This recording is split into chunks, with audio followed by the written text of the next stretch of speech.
मुमकिन है हमें ज़िंदगी से इतनी मोहब्बत ना हो जितनी होनी चाहिए। इसको जुमले को आपने इंग्लिश में ट्रांसलेट करना है, ठीक है।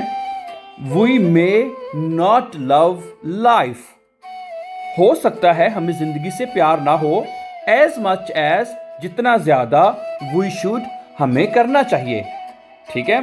तो पूरा जुमला ये बनेगा, we may not love life as much as we should. हमें ज़िंदगी से इतनी मोहब्बत ना हो मुमकिन है जितनी होनी चाहिए, ठीक है। मे जो होता है वो शायद के मायने में इस्तेमाल हो सकता है, कि हो सकता है, ठीक है।